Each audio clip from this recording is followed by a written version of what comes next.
Октябрьнің 27-сінде Халқара анимация күні қайда етіле. Бірінші анимация 1907 сенесі пейда олды. Мультфильм ресім yapılған 50 кадрдан ибарет еді. Бұндан соң есе чешет анимацион мультфильм ве фильмлер чықарылы башлады. Бүгінгі күнімізде анимация yüksek технологиялар ярдымы ile daha da mükemmelleştirildi. Bu gibi анимацияларны сейреткенде олардың керчек olğanına inanamız. Ләкин оларның чешет üslüplері де ола. Біріншіден, епіміз үшін белі олған компьютер анимациясыдыр. Анда ершей чешет компьютер программалар ярдымы ile тізіле. Қараманлар ве декорациялар үстінде аниматорлар çalışалар.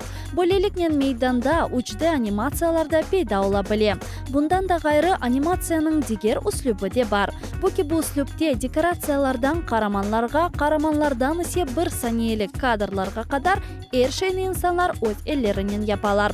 Мерақлысы шунда ки базы ерлерде бұйышнен балалар бұйық зевнен оғраша.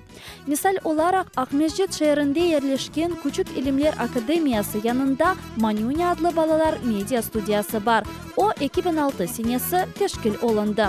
Әр ел бұл студияға 50-ден зиеде балалар қатнай. Мұнда олар анимацияларының эсасларыны огренелер ве өзлері мультфильмлер яраталар.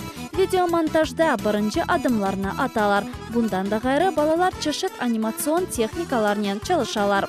Олардан бірі пластилин анимациясыдыр. Бұл кебі мультфильмні яратмақ үшін евеля ғайлер уйдырып, соңра пластилин ярдымы ile декорациялар ве қараманлар япалар. Мен şimdi sudak halisi yapam ve son мультик yapacağım.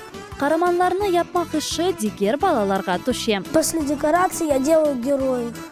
Декорация ве қараманлар yapılған сон әрекетлерні камераға чықарып, кадрлар yapmaq, соңра есе эпосыны видеомонтажда топламақ керек ола. Бұл кебі иш сабыр талап ете. Мы сделали так, как будто караван прошел Карасу-базар. А сложно это делать? То сложно, то интересно. Мне наоборот интересно, не сложно.